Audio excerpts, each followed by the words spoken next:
it was late in the evening, Sir Connor found himself deep in despair, swimming in ale and tears after an ebony wench, the mother of his spawn, had ripped out his heart. His senses muddled by agony and tinkies, he decided a local whore would cure the pain sustained by the dark-skinned harpy he loved.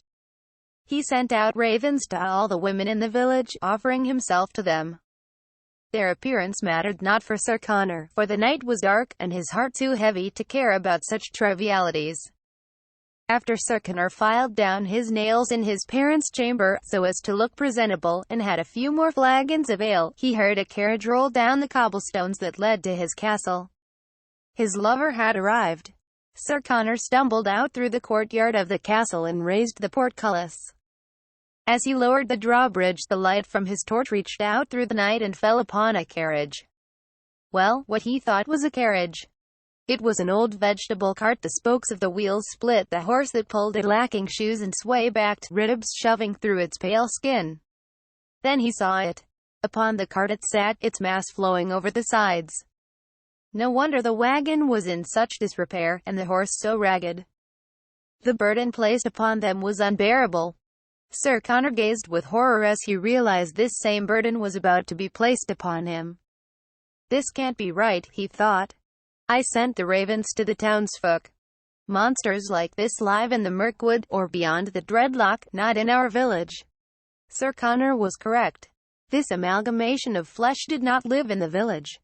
However, as the ravens flew over the forest she inhabited, she hurled a stone and struck one down for her supper. When she retrieved the bird, she found Sir Connor's invitation. Her species had a small window of time to breathe, and it just so happened that her window was closing, so she had no choice but to seize the opportunity. Sir Connor knew not what to do, as the behemoth heaved itself off the cart and crawled towards him. With each step more light enveloped it, and its hideousness became more and more apparent. He dared not scream, for he feared this might provoke the beast. For the time being, it only wanted to lay with him, not eat him. At least, that's what he hoped. Hello, he stammered. The creature, about a foot shorter than him, but 3 feet wider, gazed up at him, squinting with eyes that didn't match, as one was significantly larger than the other. Her only response was a grunt, as she grabbed him by the hand with her claw and began dragging him towards the castle. By the time they reached his chambers, Sir Connor had lost almost all composure. His body shivered. Sweat drenched his tunic. He had to find a way out of this. As the creature rolled itself off the floor and onto his bed, its gray and scarred skin smearing oil onto his sheets, Sir Connor sat beside it. He would try to lull it to sleep with gentle conversation, under the guise of getting to know each other before they engaged in such an intimate act. The beast would have none of it. Despite his attempts to protest, it ripped off his trousers and wrapped its massive cracked lips around his penis, which was softer than he ever thought possible while in the presence of a female. He looked down in disgust, horrified that he had failed to escape. Yet he felt himself begin to engorge, and his horror rose at the same rate as his cock. Sickened at the fact that he was becoming aroused by the creature, and powerless to its might, he laid back and succumbed to the situation, hating himself, and hating the Black Witch who left him, putting himself in this situation. That's it, he thought, the monster's sloshing spit sounds filling the air around him. This is her fault. Sir Connor's anguish and self-loathing was all of a sudden replaced by anger and hatred for the temptress who had stolen his heart.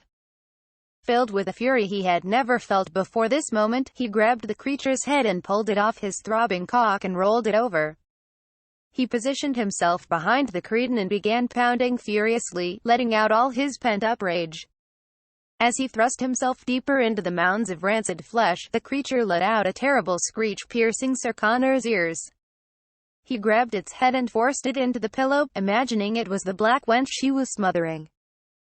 Finally, after several rounds, and hundreds of suppressed screams, the alcohol and fatigue overtook Sir Connor, and he fell into a deep, deep sleep. Sir Connor was awakened suddenly by a slurping sound. He looked down and was shocked to see the monster sucking on his penis, soft yet again. The level of terror that struck him was immeasurable.